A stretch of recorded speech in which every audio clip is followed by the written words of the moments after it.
everyone, thanks for joining us again. I'm Cristina and I'm with my daughter Elisa. We're from Cristina Elisa Photography in Frederick, Maryland. Today we are going over some camera choices that are generally pretty available to kids. At least most of them are, I think. The first one we're going to talk about is the Fuji Insta-X. We have the Mini 8 and this is a fairly common camera and it's kind of fun because what do you like about it? I like it that it prints almost automatically. Yeah, so you get your prints pretty much automatically once you take your picture. The one thing Elisa doesn't really like about it is that, one, it's pretty breakable. Your sibling got a hold of it once, right? Mm-hmm. And it fell apart. And the other thing is... you can't control the flash. Yes, on our version, I think there are some where maybe you can control the flash, but our flash is always on. So there are times that you like to be able to turn the flash off. Like if you're taking a picture, I remember one time we were taking a picture of the sunrise through a window, but because the flash is always on, she just got the reflection of the flash every time she tried to take the picture. So what she'll actually do though is take a picture of me, and then we're going to put the film next to it so we can sort of watch it develop as the camera rolls. So why don't you grab your camera, take a quick picture, turn it on. It takes so long. Excuse us for a minute. Oh, there it goes. There we go. Okay. So now you can put that back and put the film. Put the film next to it, put the camera there, and we can see how that develops as time goes by.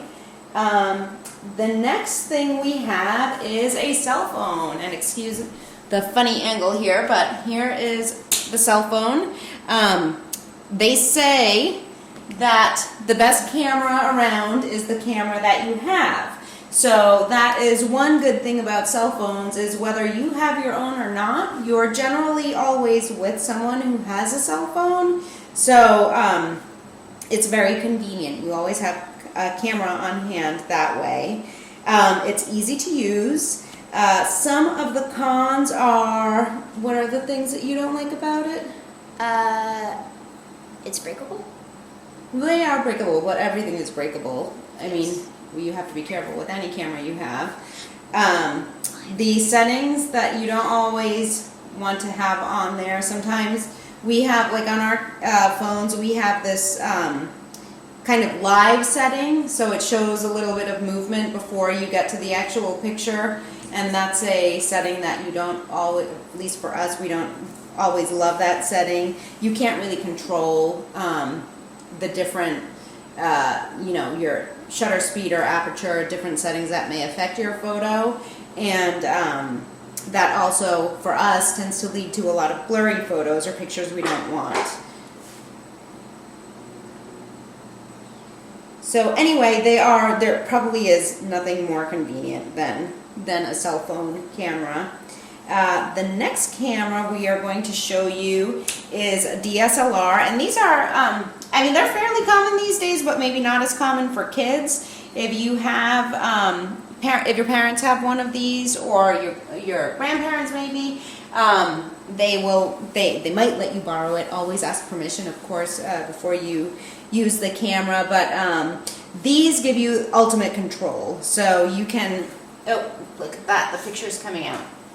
They give you ultimate control, so once you learn your settings, you will be able to control absolutely everything about how your camera is set, and it helps you get images, much better images than just something in automatic mode where the camera is deciding all of the settings for you. So that's the big thing about it, is you have ultimate control.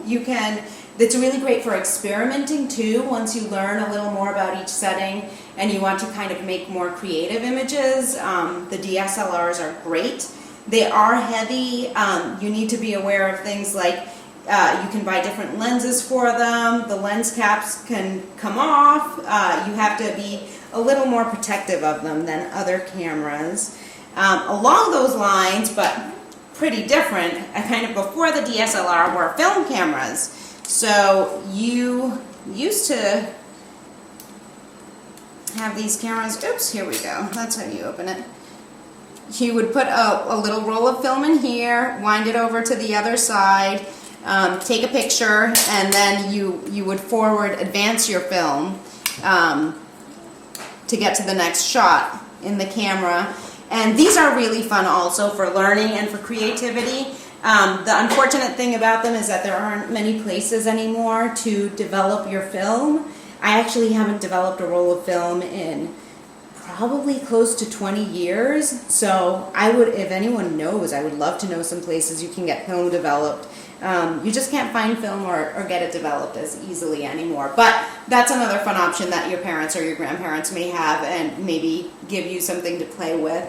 And lastly, we have a point and click. Sorry if my head's in there. But this is just a very compact version. Our point and click has some settings. You can set it manually, set your shutter speed, aperture, all of that. It has a little screen where you can see everything. But a lot of point and clicks are automatic. So it's another one where the camera is deciding all the settings for you.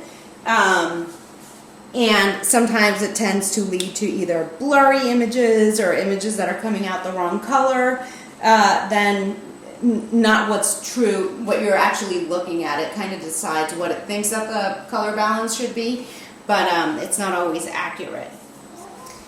So here is the Polaroid shot. Let me see if I can try and get it more in focus. There we go. So what happened here, you can see we're actually in a very bright room in here already, but because the flash also goes on, it just makes for your subject to be very washed out, like my skin tone. Hopefully I am not quite that pale in real life, but it's just it's very bright. Like my face looks very bright, my white shirt is almost all looking like the same white, and that's because the flash is always running. Even though we're in a very bright space with plenty of light, that a camera should be able to take a good picture without having to add a flash to it. So anyway, there we have it. Here are some options for you guys that hopefully you can pick from, or cameras you may have access to, and hopefully these little tidbits about each one kind of helps get you started and figure out where you want to start and what camera you want to choose for your photography journey. Thanks for watching. Bye-bye.